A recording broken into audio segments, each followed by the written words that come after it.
हाथी पर चढ़कर जा रहे हैं। जरा ठहरो, मैं भी तुम्हारे साथ जाऊंगी। मुझे भी हाथी पर बिठाकर साथ ले चलो। हम तुझे साथ नहीं ले जाएंगे। तुम मुझे साथ नहीं ले जाओगे तो मैं दूसरे हाथी पर चढ़कर आ जाऊंगी। आ जाना।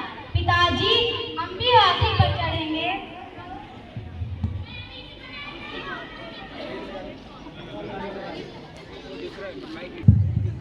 मनु, हमारे भाग्य में हाथी कहाँ है? नहीं, मुझे कैसा नहीं सुनना, बस हमें भी हाथी पर चढ़ाओ। मनु, हमारे भाग्य में हाथी कहाँ है? तुम जिद मत करो। आपको क्या मालूम, मेरे भाग्य में तो 10-10 हाथियों की सवारी लिखी है। ईश्वर तेरे भाग्य को 4 चांद लगाए और तू 10 नहीं की, क्यों हाथी की स्वामिनी बने? आप देखना, एक दिन ऐसा आएगा मेरे पास 20 हाथी होंगे, खूब सारे नौकर चाकर होंगे, खूब सारा धन होगा। चल, अब हम बातें मत बनो, अब घर चलो।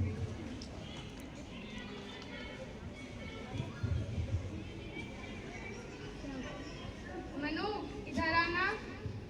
कहो, क्या कहना चाहती हो? हम गुड्डे गुड़ियों का विवाह करवाएंगे, बाजे बजाएंगे, प्रीति बहुत होगा। तुम बताओ, किसकी ओर शामिल होना चाहती हो? मैं किसी की ओर शामिल नहीं होना चाहती, मुझे तो कहीं और जाना है। कहाँ? क्या तुम देख नहीं रही, मेरे हाथ में एक तलवार है। मैं आजकल नाना साहब के साथ तलवार चलाना सीख रही हूँ। अरे लड़की होकर तुम ये क्या कर रही हो? ओ भोली चंपा, तुझे क्या मालूम, पुरुषोत्तर स्त्रियों को भी देश की रक्षा करनी सीखनी चाहिए, इसलिए मैं आजकल अस्त्र शस्त्र चलाना सीख रही हूँ। क्या तुम दुश्मनों के साथ लड़ोगी? लड़ूंगी ही नहीं, उसे दुश्मनी करने का मजा भी चखा दूंगी। देखना, एक दिन सारे दुश्मन सिर पर पैर रखकर भाग जाएंगे। अरे तू तो बड़ी बहादुरी की बातें करती है। क्या तूने मुझे यूं ही समझ रखा है? मैं तो हूँ ही बहादुर। अब तुम जाओ, तुम्हारे और हमारे रास्ते अलग अलग है। जा रही हूँ और कह देती हूँ कि तुम भी अस्त्र शस्त्र चलाना सीख लोगी तो अच्छा होगा।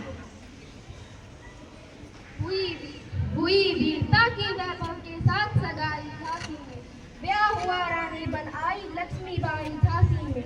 इनकी गाथा छोड़ चले हम झांसी के मैदानों में, जहाँ खड़ी हैं लक्ष्मीबाई मर्द बनी मैदानों में। नाना साहब, अब बाईं ओर से दुश्मनों पर आक्रमण कीजिए। तुम कहाँ रहोगी? अब मेरी चिंता मत करो, जाओ अस्त्रों पर टूट पड़ो। अस्त्र सावधान है, तुम भी सजग रहना, मैं चलता हूँ।